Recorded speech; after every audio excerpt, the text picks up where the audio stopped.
While we are committed to ensuring the safety and protection of persons who are smuggled migrants, we also, it's not that we're trying to like keep everybody, especially if you arrive here legally.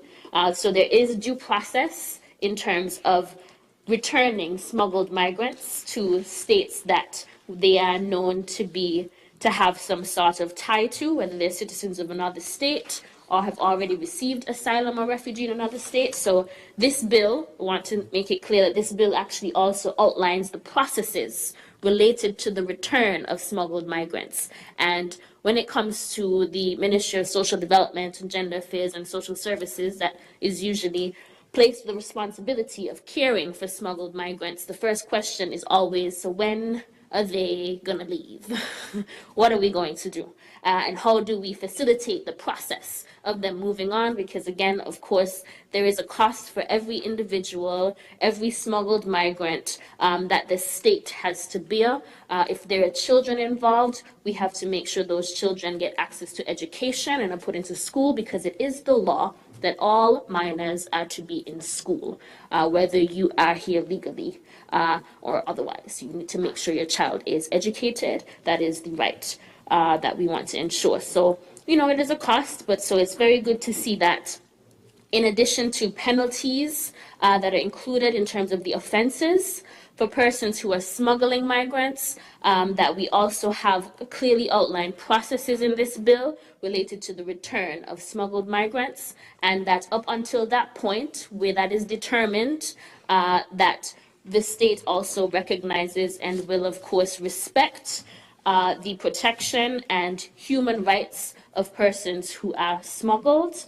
because, of course, that is a commitment that we have in accordance to international laws. And so, you know, with that, I again want to commend the drafters of the bill. I commend the mover of the bill for bringing this, especially in a timely way in response to experience that we would have had most recently. And I'm really glad that we now have some very clear guidelines and legislation around how we deal with persons who smuggle in order to discourage that kind of activity, in order to also ensure that we maintain a standard of protection for persons who are victims or are smuggled migrants, and also a clear process for return of smuggled migrants. And this bill provides for all of those things, so I wish the bill safe passage. May it please you, Madam Speaker. Thank you to the Honourable Senator. Is there another presenter?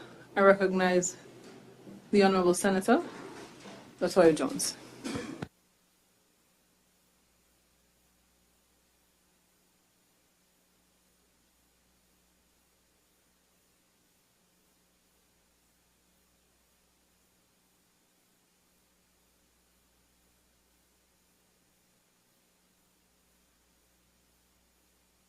Madam Speaker, I rise to share my thoughts on the Anti-Smuggling of Migrants Bill 2024. I find that this bill is not a controversial bill. However, I want to add my voice to it because it is an important bill, and our people must understand the issues that we face, and we have to try and create legislations to deal with them. Madam Speaker, the 21st century has clearly been the century of migration and human mobility. People, goods, and services are moving at a faster rate than ever before. In the last decade, Madam Speaker, the process of globalization, conflict, climate change, economic hardships have pushed the most vulnerable people to migrate to seek a better life and safer conditions. This, Madam Speaker, has given rise to smuggling of humans. Now, human smuggling involves, and I know the AG mentioned it, providing transportation of fraudulent documents to an individual or individuals who voluntarily seek to gain illegal entry into a foreign country.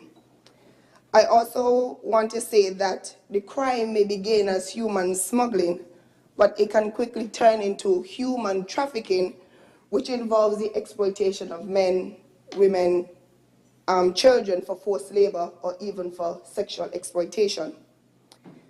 Madam Speaker, human smuggling is not exclusive, and we've learned that today, to larger countries.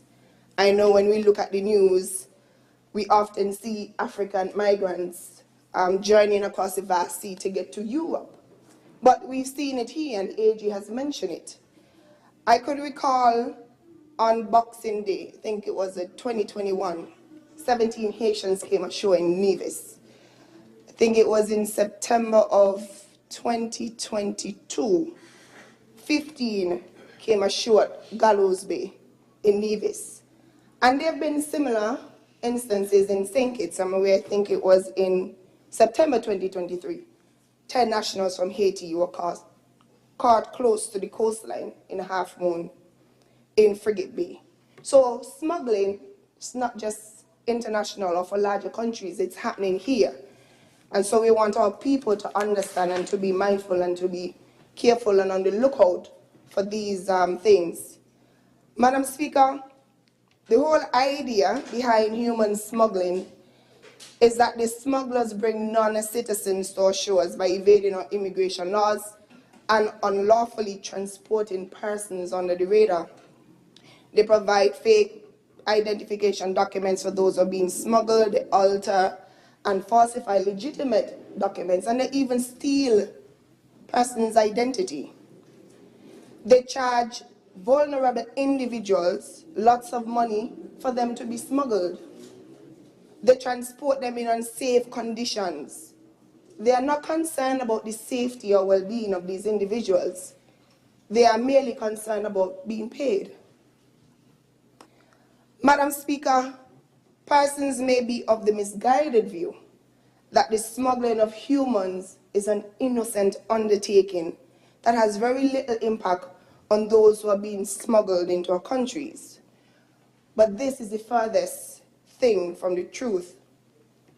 Madam Speaker, human smuggling impacts everyone. This represents a security risk that can lead to organized crime, drug trafficking, weapon smuggling, etc. Those who are smuggled are quite often exploited, could be during their journey or when they arrive at their destination. They are forced into labor or sex trafficking.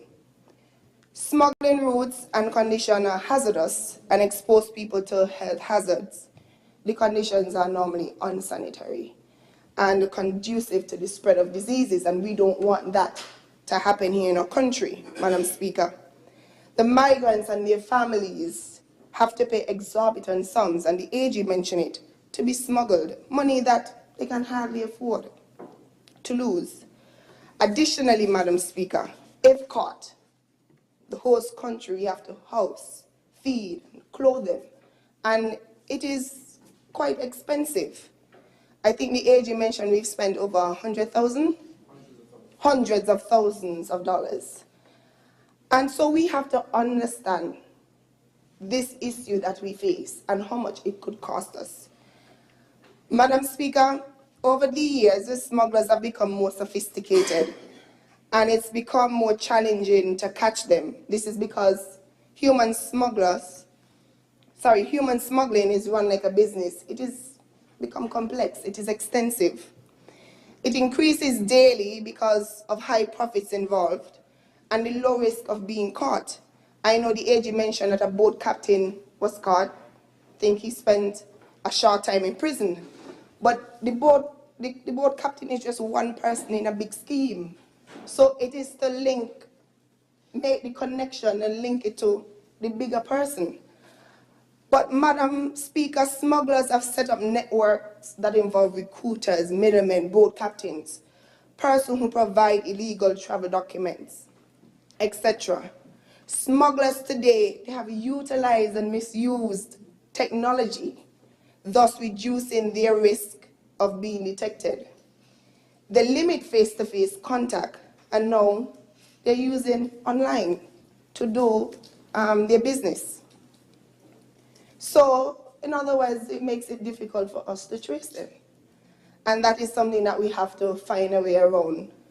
But addition legislation would help to curb some of these issues.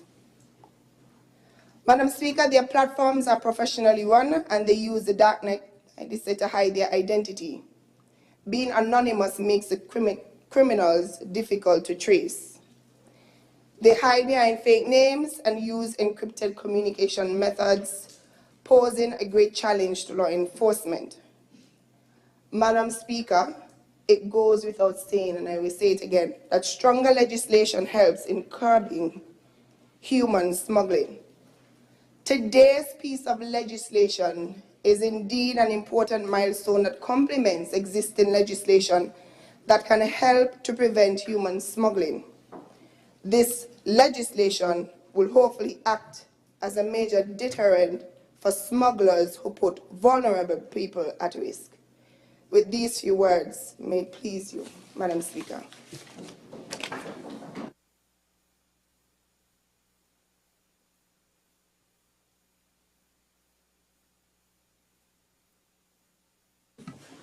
Is there another presenter? I recognize the Honourable Senator Dr. Clark.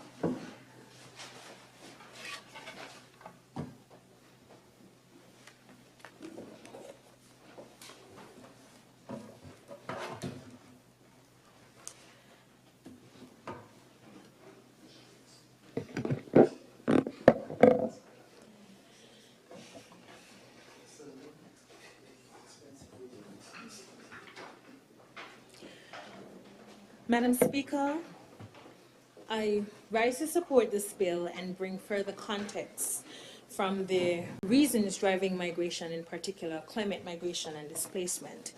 Allow me to delve further into this issue and its linkages to the bill, not only to stress the importance of mainstreaming climate across development, legislative and security issues, but also to share the cruciality of protecting our borders, resources, and people as an exposed island nation within the Caribbean region.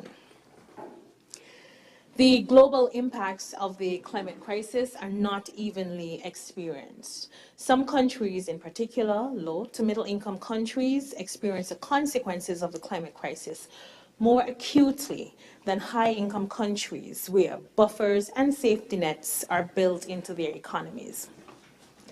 Vulnerable countries and vulnerable people will move.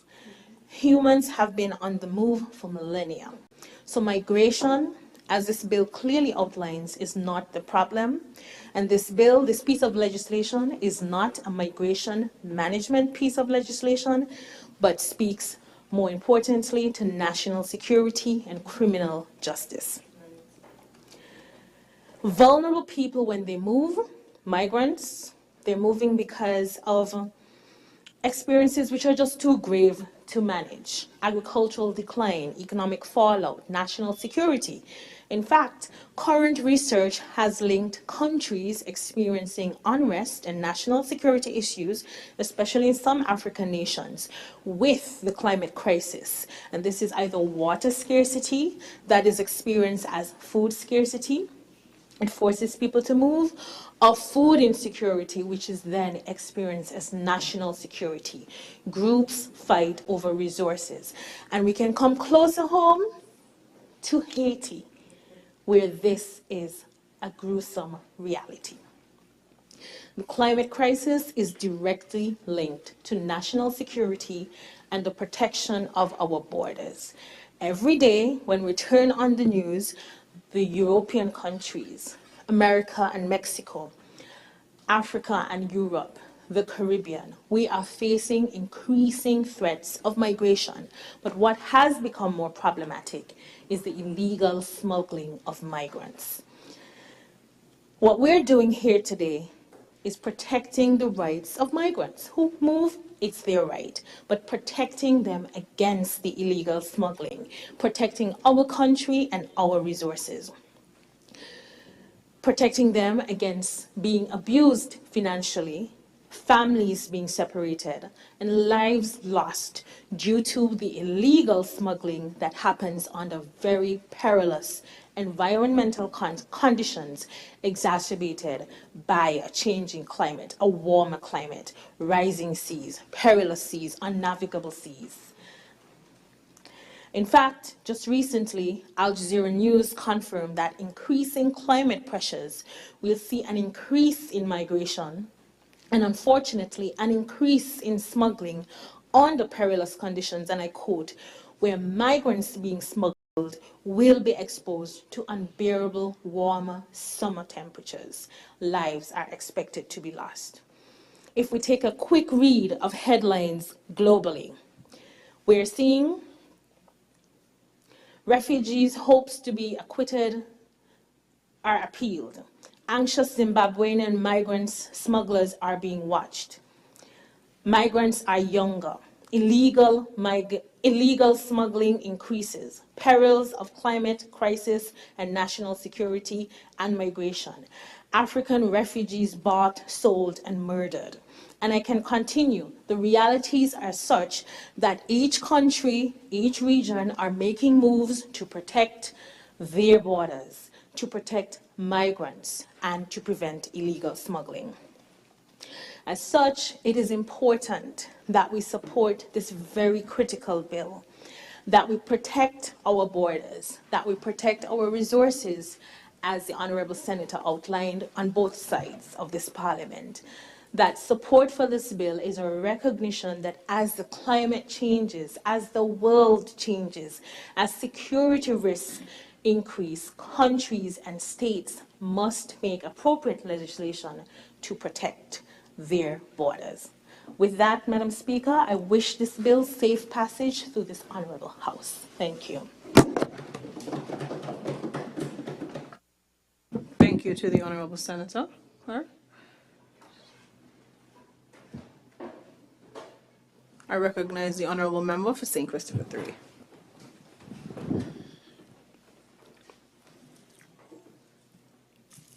Madam Speaker, with your leave, I rise to make my own contribution to this bill that is being debated before this Honourable House, the Anti-Smuggling of Migrants Bill, a new bill that is being brought by this government to deal with what we see is an increasing problem across the Caribbean and the world at large.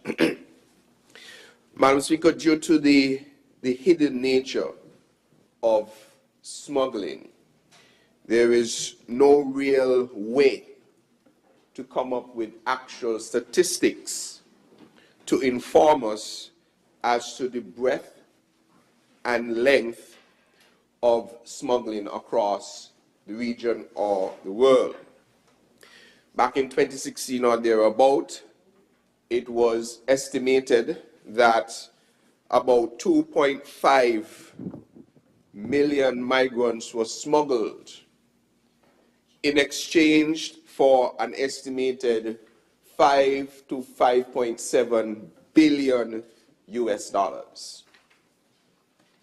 This is obviously a gross underestimation because we cannot see or account for all of the smuggling that is actually taking place. But this is a starting point. In the Caribbean, it is it's estimated, that the lowball figure is about 80,000 to 120,000 persons being, in this case, either trafficked or smuggled. Again, no real way, that's annually, no real way to know the extent of the numbers. But the point is, as the point has been made by the mover of the bill and others who have contributed to the bill, that there is a great financial incentive for smugglers to smuggle. And so what we are here today to do is to create a legislative disincentive. So there's the financial incentive to get people moving, And we now are taking up our responsibility to provide a legislative disincentive. So this bill is really directed at the smugglers, the architects of the trade, the harborers of the trade, to disincentivize them to use St. Kitts and Nevis as one of the spots for smuggling or for drop-off points to facilitate smuggling. It is also very important to note, as mentioned, I think, in previous submissions, that the smugglers, which this bill is attempting to address, they take advantage of vulnerable people trying to escape some unfortunate situation or perhaps get into a better situation. And so they are vulnerable and impressionable, and smugglers lose that opportunity to pull from them as much as possible. That is where the financial incentive comes in. But the problem that we have noticed is that even in doing the wrong thing of smugglings, they go further to do more wrong things, where they take money from vulnerable persons with no intention of fulfilling the agreement that they have made to those being smuggled. And so we believe that there are cases where captains and agents of smugglers are taking money from these vulnerable people and intentionally not reaching the destinations which they had agreed to reach. And so they use old vessels that may not cost much to them, knowing very well that it might not be able to make the trip, or knowing very well that they will sacrifice it. And so the persons being smuggled are loaded on these vessels, and the captains and whomever are working that boat will know that I am going to abandon this vessel. And I may choose some place where if I get caught, I don't have to spend too much time in prison or anything. I would have collected, if I have a boat of 20 people, and each one of them give me 2,000 US, I would have collected, that's what, 40,000 US? That's the maths, right? 20 times, 80 you're supposed to be. That's 40,000 US, 20 times 2,000 US, 40,000 US, collected that, abandon the boat, they have the money, they go to a place where they think, if I get caught, I might be released in a month or two, and I go back and I do the very same thing. Some of them even don't care if, for instance, persons' lives are lost or anything happens to them. In fact, the regional office for Central and North America and the Caribbean of the UN Migration Office, according to their Missing Migrants Project, migration routes in the Caribbean have the second highest number of deaths or disappearances. Nearly 1,180 migrants have been reported dead or missing, with drowning accounting for 93% of the period between 2016 and 2022. And so there are people who are collecting money from these persons only to lead them to their deaths, and hoping that they can do it over and over again. And what this UN Migration Office has found is that while legislative enactments are happening across the globe they are slow in coming in the Caribbean region. And so I want to take this opportunity to commend our government, the mover of this bill, the minister responsible for this ministry, which is the Prime Minister, and the Attorney General's office, for creating this bill to make St. Kitts and Nevis an example of a progressive nation dealing with issues that are at our doorstep. And so, as the AG would have mentioned, we hope that this piece of legislation will spur our counterparts into action, so collectively we can create a region of disincentive for smuggling. So therefore, Madam Speaker, I want to turn to the bill and how it intends to disincentivize persons from being involved in smuggling.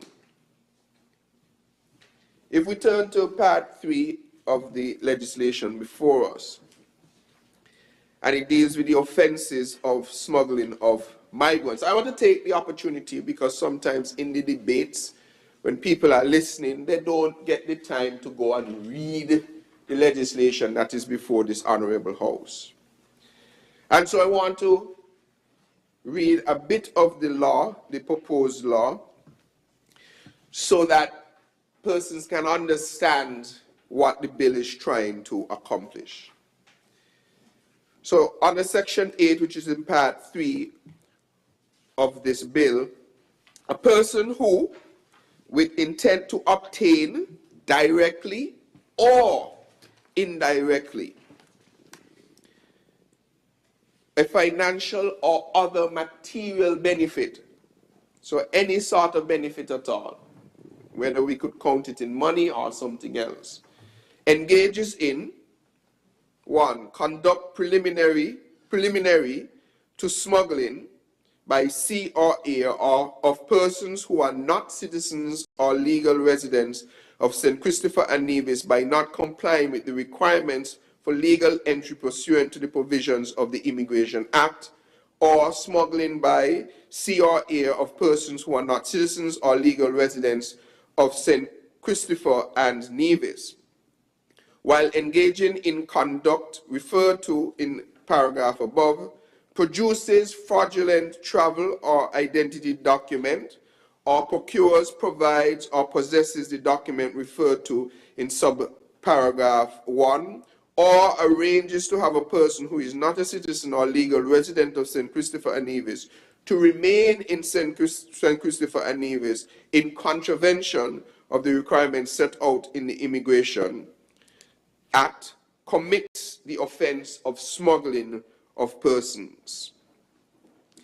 Now, it goes further. So this is where you pick up the persons, you intend to maybe run your ship, your boat ashore on the Southeast Peninsula or on Booby Island or something, and persons have no, when Coast Guard goes and intercepts, persons have no legal documentation. It goes on, where in committing an offense, which is the smuggling offense I just referenced, a person endangers or takes action that is likely to endanger the lives of persons concerned, or engages in inhumane or degrading treatment in relation to persons concerned, that person, in addition to the offense of smuggling, commits the offense of aggravation. So not only transporting them, but if you do so in a bad way, a bad boat, they could drown, they could lose their life, they could be sick because all of it's too many people on one boat.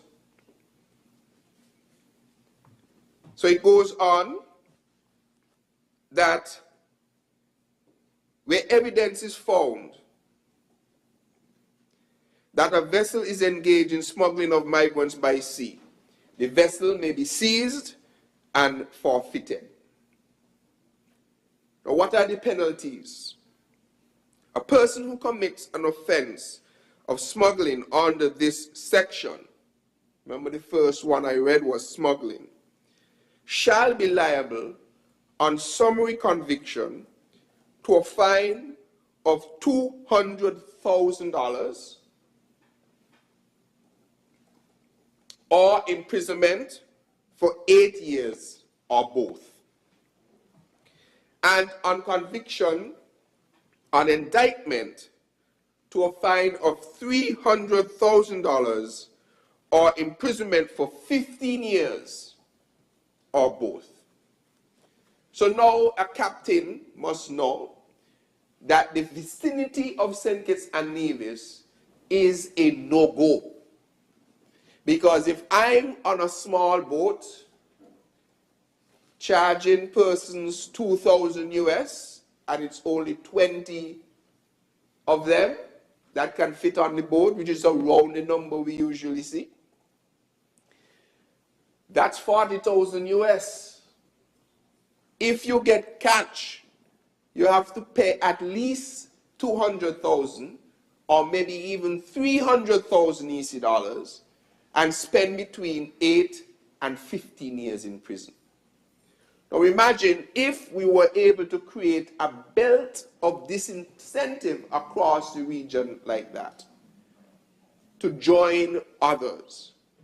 The creative minds that these smugglers have would have to go to figure out something else to do. That is the point of bringing this bit of legislation. Now, a person who commits an offense of aggravation, now this is where that first one was just smuggling, so you have a very nice captain who put them on the boat and so on, very cordial and so on, etc. Bring them and drop them off on Booby Island and so on. He is guilty of smuggling.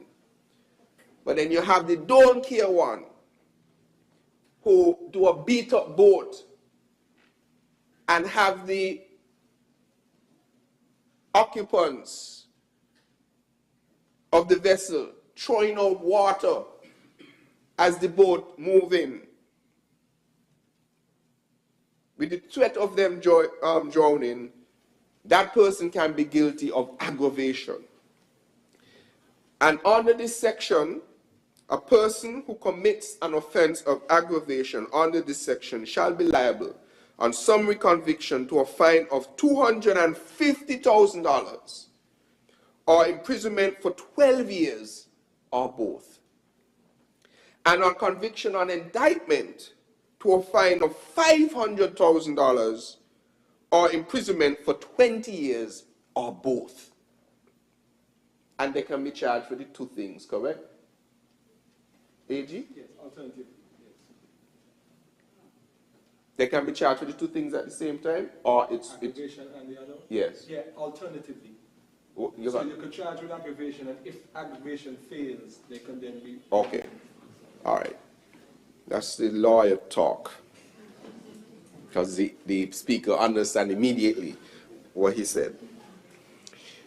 So, if you are planning on conducting smuggling in the vicinity of St. Kitts and Nevis, after today, if this bill is successful, please be aware that when we catch you, because we are making significant strides in our border security capabilities, when we catch you, and if you are successfully prosecuted, you will be liable to a minimum of $200,000 fine, well, not a minimum, sorry, up to a maximum of $200,000 fine, to a maximum of $500,000, or from a maximum imprisonment of 8 years to a maximum of 20 years.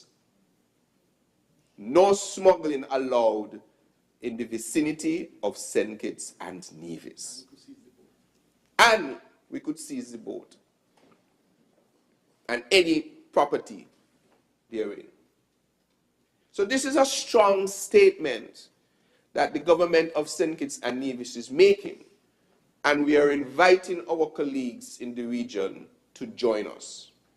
We have to protect our vulnerable people and find ways that we can empower them through the struggles that they are going through. Now, I also want to speak about accomplices, because sometimes there is an incentive. I will drop off these smugglers here, house them for some time, and allow them to permeate or to go out into the community slowly, or facilitate onward transmission. For those persons, a person who participates as an accomplice to an offense under this part commits an offense and is liable to a fine of $250,000 or imprisonment for 7 years. So if you are considering making some money from being an accomplice for persons who are being smuggled, know that if you are caught and prosecuted successfully, you will be liable upon conviction for a fine of $250,000 or imprisonment for 7 years. Madam Clerk, you're going to try that, or you ain't in that business? Good.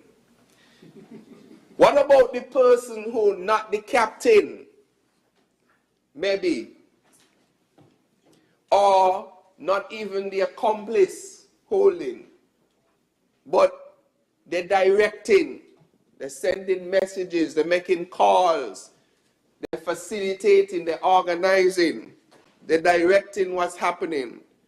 A person who organizes or directs another person to commit an offense under Section 8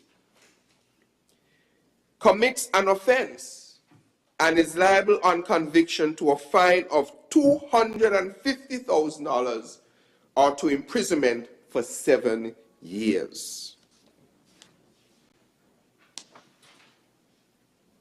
So don't organize nothing, don't direct anything, because you're just as culpable, just as guilty. And then finally, I want to touch on those who may harbor or attempt to harbor migrants. Because sometimes, Madam Speaker, the migrant might be a young, strapping young man or a young lady, and they come to shore. You know that they are an illegal migrant. You befriend them, and you feel that you need to harbor them, and they might start to pay you some money, or in kind. What's in kind, AG? But you get some sort of financial or material benefit out of you harboring them. This law also applies to you.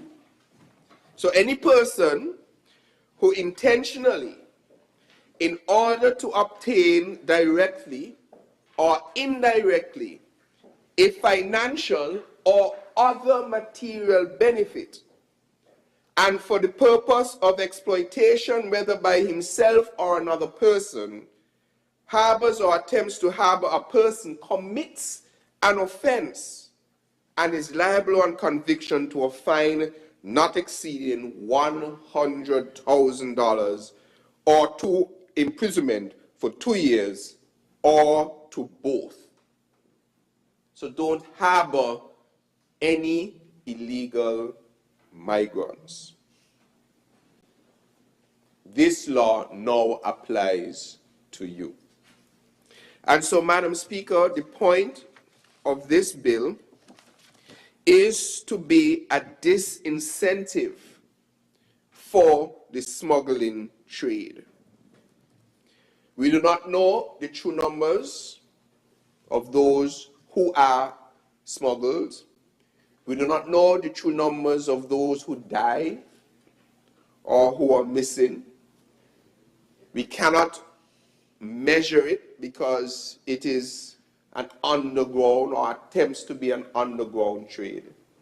But we have a responsibility to do something about it. And again, I want to commend the mover of the bill, the Attorney General's office, the Cabinet of Ministers, the Minister of National Security, our Honorable Prime Minister, for effectively taking the regional and Caribbean lead to do something that is very, very strong in the eyes of combating smuggling. And with those words, I want to wish the Anti-Smuggling Bill 2024 safe passage through this Honorable House. May it please you, Madam Speaker. Thank you to the Honourable Member for St. Christopher 3. Is there another presenter? I recognize the Honourable Attorney General, the mover of the bill, to do his wrap-up. Madam Speaker, with your leave, I wish to briefly wrap up the debate on the bill shortly titled Anti-Smuggling of Migrants Bill 2024.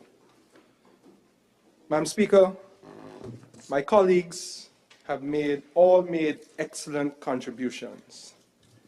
And I think the fundamental points we must take from this debate as a people, Madam Speaker, are these. One, if this bill is safely passed in its Honourable House, St. Kitts and Nevis and its territorial waters are to be avoided. I know that many of the migrant activity and the interviews with the migrants that have been smuggled in our recent past, many of them said, I paid to get to St. Martin. And I don't believe, as the member for number 3 said, that's a coincidence that they ended up in our jurisdiction. I think the boat captains are smart and they go where there is the least risk to their freedom. But after the passage of this bill, I believe that St. Kitts and Nevis will be the last place the boat captains will want to have their boat engines turn off or trick persons being smuggled into dropping them off into our territorial waters or onto our land, Madam Speaker. But I also want to balance that, Madam Speaker, with the provisions in this bill which speak to human rights. We must be a responsible country. We must treat everyone, no matter of their nationality or their condition, with human dignity and respect. And I'm very happy that this bill balances the deterrent effect against organized smuggling crimes and criminals with the human rights that are provided to the vulnerable persons who actually are smuggled. And I believe that those counter points, Madam Speaker, should be the takeaway. That we are going to be firm, our laws will be firm when it comes to organized criminal activity in our region, through our waters, on our land, as it relates to human smuggling. But also, we are peaceful, law-abiding country that respects the rights of all people, no matter where they're from. Firm hand and comforting hand, Madam Speaker. And that all goes into the ethos of equilibrium. And I believe that this bill was well drafted. It was not originally drafted by our chambers. It was a model bill, which we then tailored and made bespoke and put a lot of work into, Madam Speaker, because I made a promise to the other attorneys general in a meeting that I asked for. And I was very strong because at that time, a lot of our people's money was being spent on migrants, and we were seemingly the most preferred destination for boat captains at that time. And I wasn't, I asked the permanent secretary when I was finished if I was too harsh. And she said, just harsh enough, AG. And I was happy that after my long, was it Calypsonian minister member for number 3, soliloquy? After soliloquy. Yes. After my soliloquy and the look I had on my face, I was very happy that my colleagues, Attorney General, were all on the same page. And I'm happy that we are leading this charge. I implore our brothers and sisters in the region to also join with us so that we can create a safe region. And the more climate change affects our territories, as was rightly pointed out by the Honourable Senator, it's where the rubber hits the road, Madam Speaker.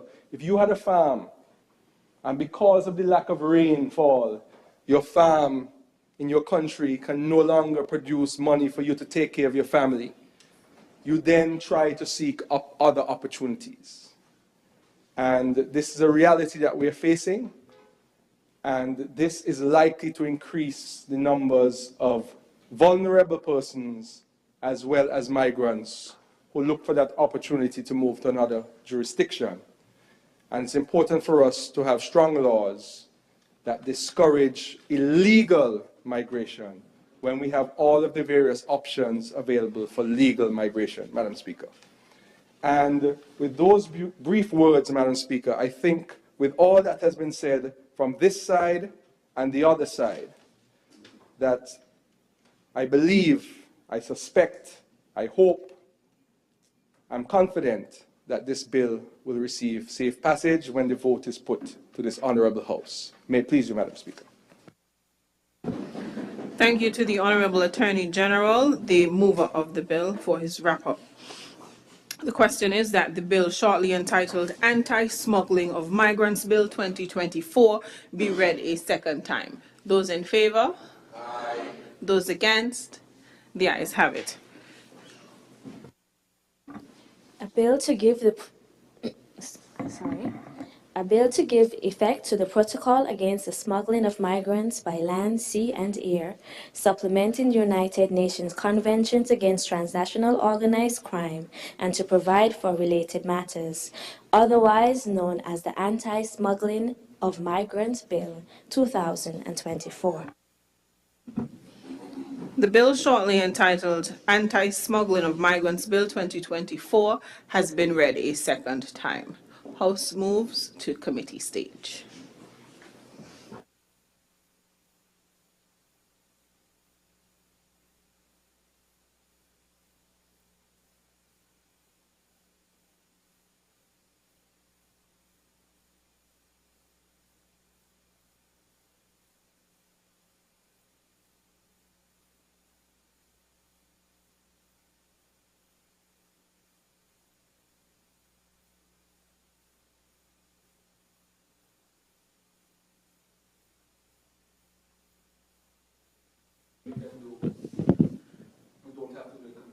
Very well.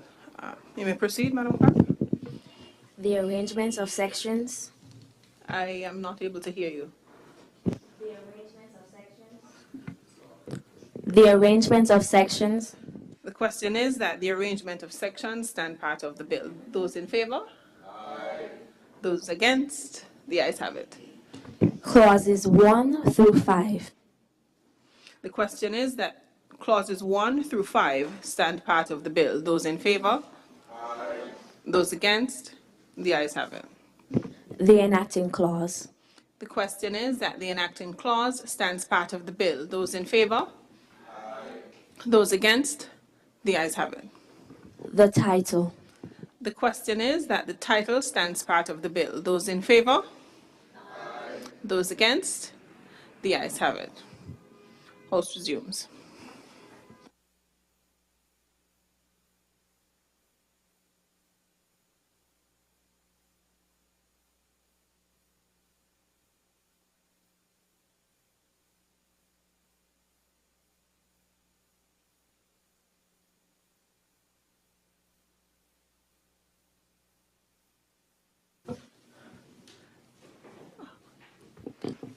clauses 1 through 45. Just a minute.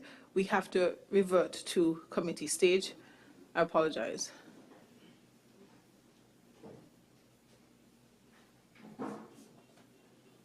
Thank you kindly. Yes, please. Clauses 1 through 45. The question is that clauses 1 through 45. Am I hearing that correctly? I don't know what's happening. The question is that clauses 1 through 45 stand part of the bill. Those in favor? Aye. Those against? The ayes have it. Anything else I missed? Very well. House resumes.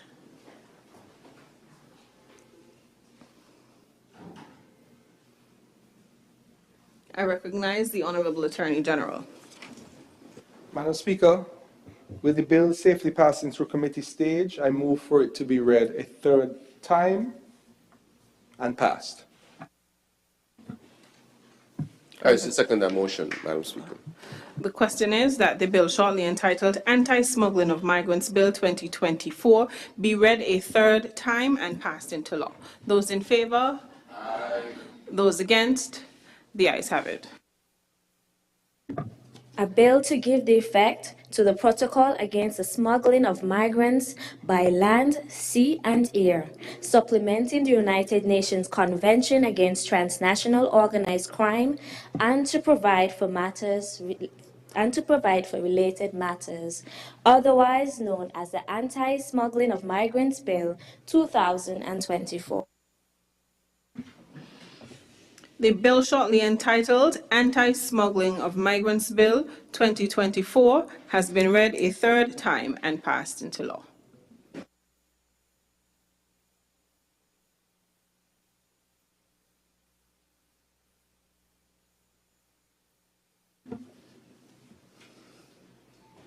Honorable members, before we proceed, it is now minutes to 1. Is this a convenient time? Or should we proceed?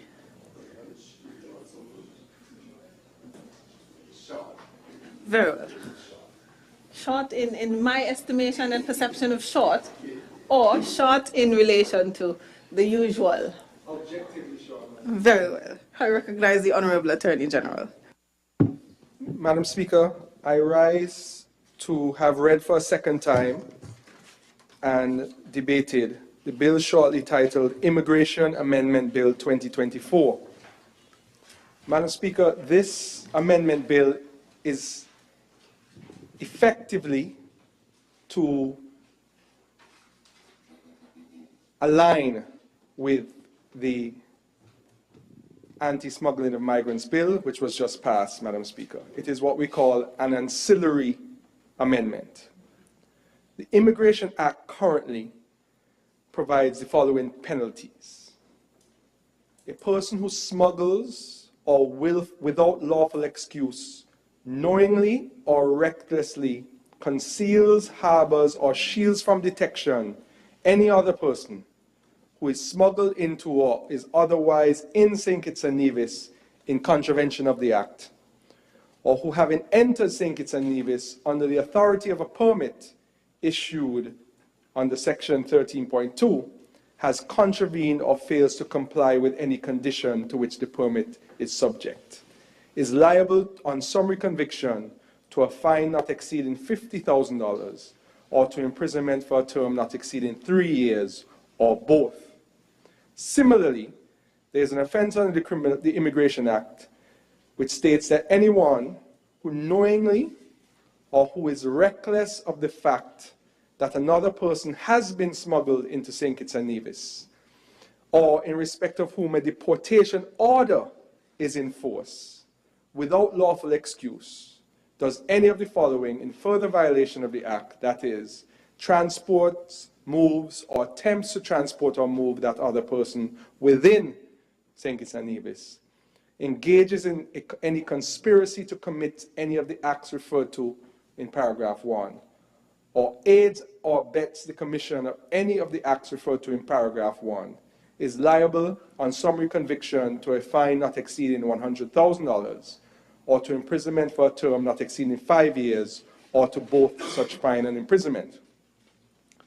Madam Speaker, as you see from those two provisions, that is a broader immigration offense, which not only involves smuggling, but concealing of persons who have been issued with a deportation order.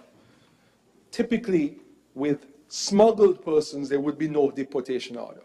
But if there's someone who has breached their visa, for example, or otherwise breached the immigration laws, these provisions can apply. So what we have sought to do with this amendment is to bring the penalties in line with the anti-smuggling, because we feel they are all part of the same type of criminal activity and typically could all be part of the same criminal organization. So what the proposal in the bill, the very short bill, which only has one paper, 6 sections, is that the concealment offense, $50,000 fine moves to $100,000, and the 3-year maximum moves to 5 years. And the transportation offense, the $100,000 fine moves to $200,000, and the 5-year imprisonment moves to 7 years. The bill also defines financial or other material benefit to include any type of financial or non-financial inducement, payment, bribe, reward, advantage, privilege, or service, including sexual or other services. So member for number 3, that is what I meant by in kind. So the amendment is to expand on the definition of financial or other material benefit which a person can receive for participating in this type of criminal activity.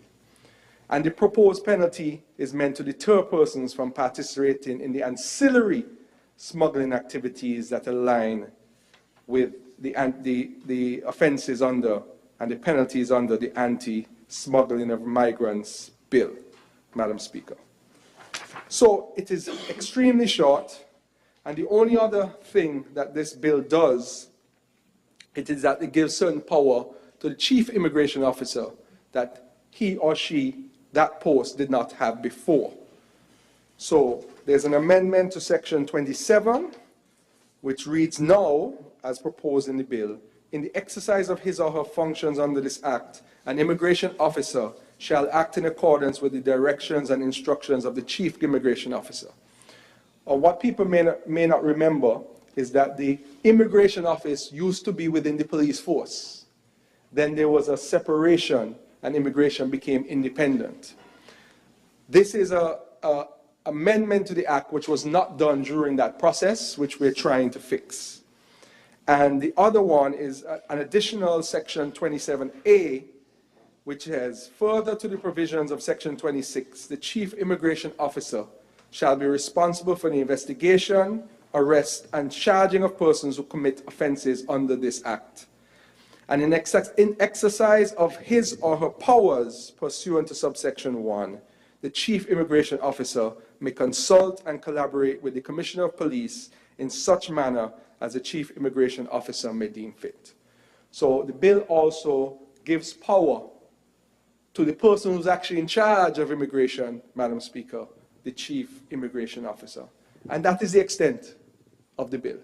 So, Madam Speaker, when I said I would be objectively short, I think this bill and what it does is very easy to explain, especially in the context of the debate that we just wrapped up, which spoke to this country's view towards smuggling. And Madam Speaker, this bill also received consultation from the Director of Public Prosecutions, Controller of Customs, Chief Immigration Officer, Permanent Secretary in the Ministry of National Security, Commissioner of Police, White Collar Crime Unit, and the Ministry of Foreign Affairs. So when we do these bills, when we prepare them, when we draft them, we get input from the various stakeholders and try to comprehensively deal with the amendments in the bill so that we don't have to come back over and over and make adjustments. So, Madam Speaker, with the very brief purpose of this very short bill, that is all that I have to say, and I wish the bill safe passage. May it please you. Thank you to the Honorable Attorney General. Is there another presenter? I recognize the honorable member for number 2.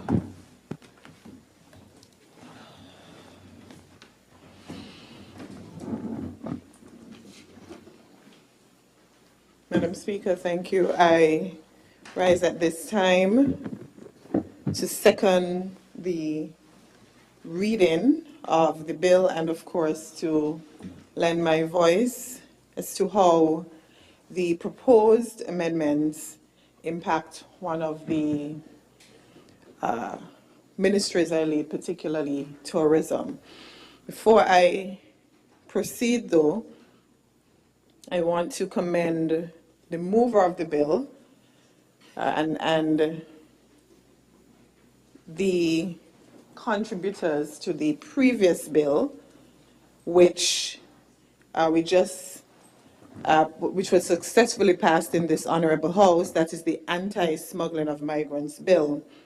This immigration amendment bill basically, as the mover would have indicated, proposes amendments which aligns penalties within this immigration bill to those outlined in the Anti-Smuggling of Migrants Bill that was successfully passed in this House. The amendments in the immigration bill are identical, Madam Speaker, to those passed in the bill that was successfully passed. They not only outline offences, but a more comprehensive legislative proposal as to the issues that we have in immigration, particularly with the smuggling of migrants. And these proposed amendments, of course, are not only significant to us as a nation, but they also pose significant importance to the tourism industry on a whole.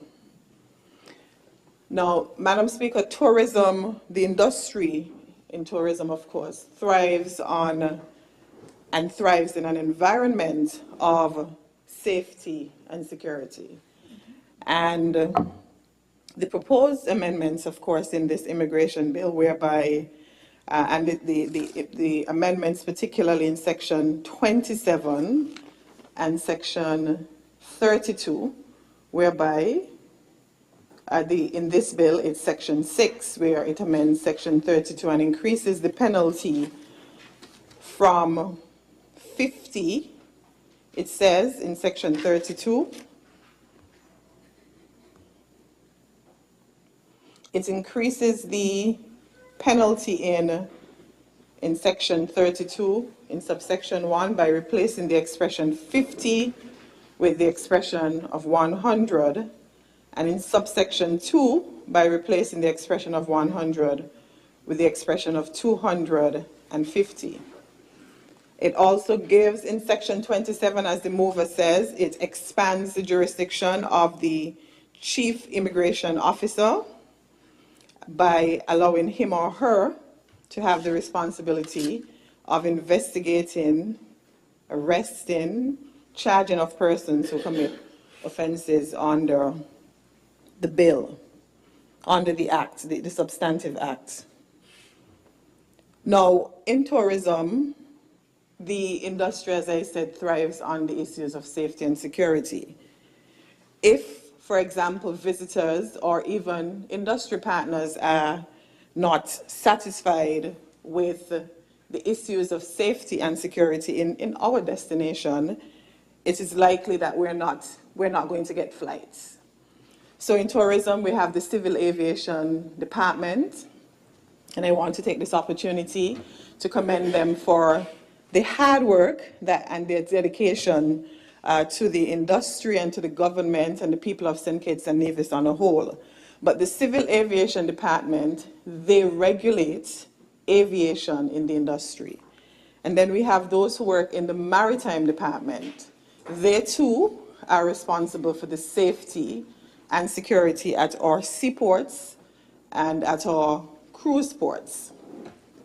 Now, if, for example, let's use the airports, if we are not satisfying the partners, such as TSA, which is the Transportation Security System, that we are complying with international standards, they are likely not to issue permits for carriers traveling to our jurisdiction, traveling to our destination. Why we want to support this bill and why I support this bill, Madam Speaker, is the mere fact that the bill proposes to increase the penalties for any offenses outlined under the Immigration Act. It shows and demonstrates to our partners that we are serious about tourism. Not only are we serious about tourism, but we are serious as well about immigration. We are serious about law and order.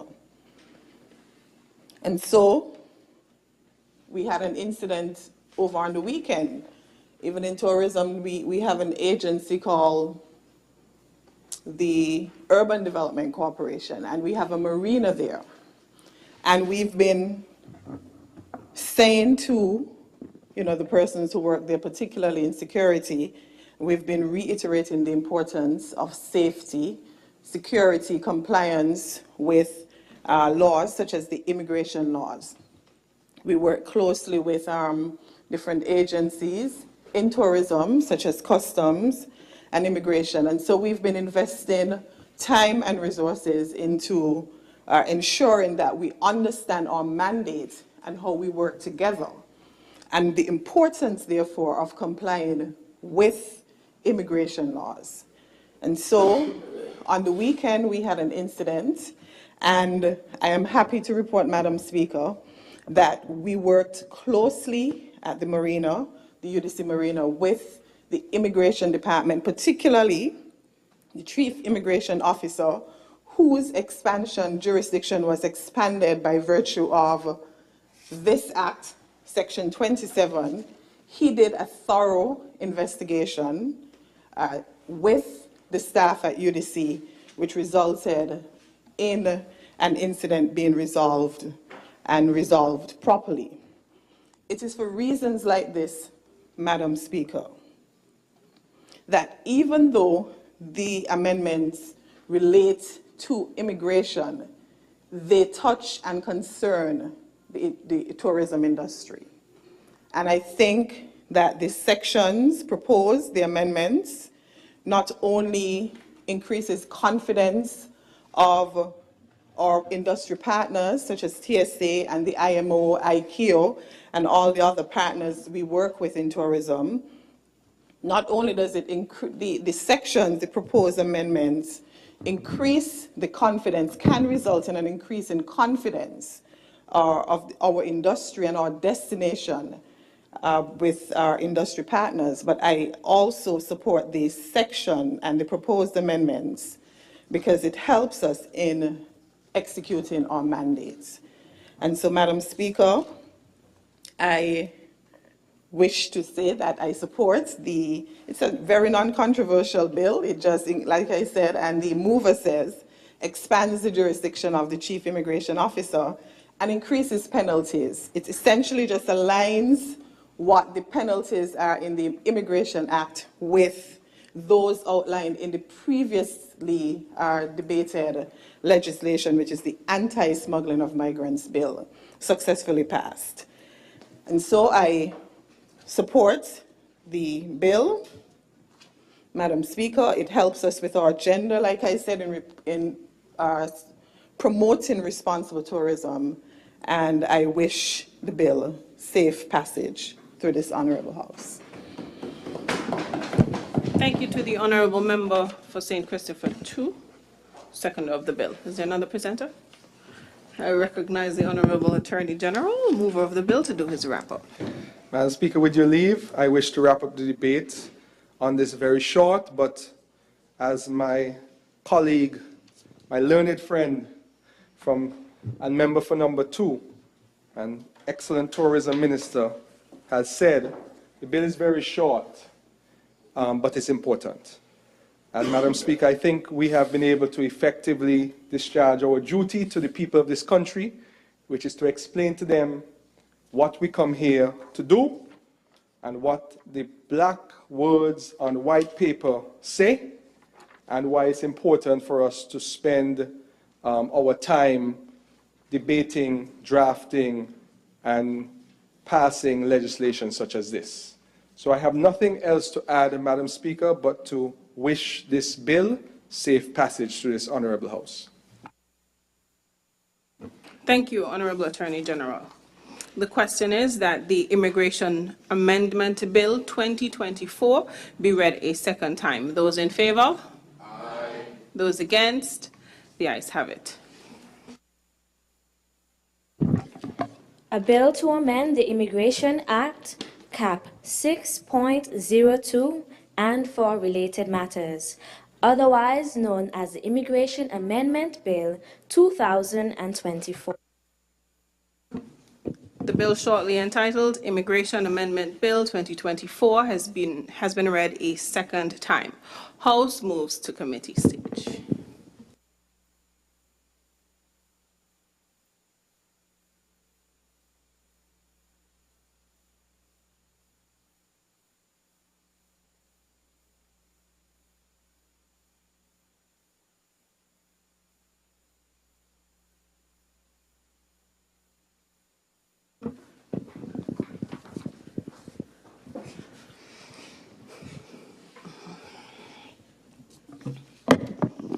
Clauses 1 through 6. The question is that clauses 1 through 6 stand part of the bill. Those in favour? Aye. Those against? The ayes have it. The enacting clause. The question is that the enacting clause stand part of the bill. Those in favour? Aye. Those against? The ayes have it. The title. The question is that the title stands part of the bill. Those in favour? Aye. You have to wake up. Those against? The ayes have it. House resumes. My apologies.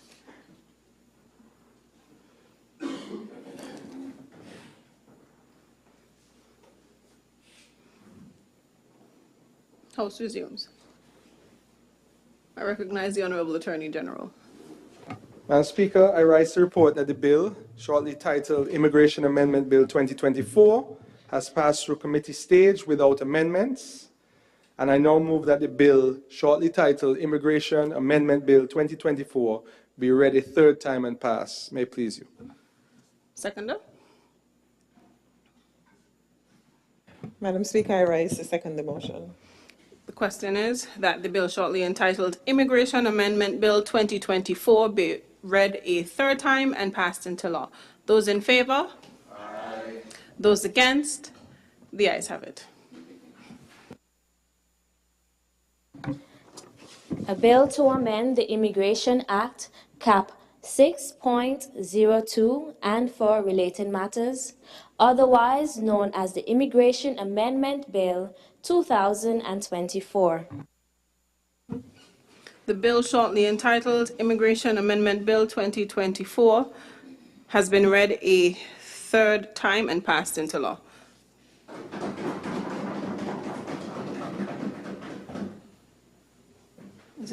I recognize the Honourable Member for St. Christopher 3. Yes, Madam Speaker, with your leave, I want to propose that we have a nice extended lunch and resume this Honourable House at 3 p.m. Very well. Is there a seconder? Madam Speaker, I rise to second the motion. The question is that House stands adjourned until, well, break for lunch and stands adjourned until 3 p.m. this afternoon. Those in favour? Aye. Those against? The ayes have it. House resumes. House stands adjourned until 3 p.m. this afternoon. My apology.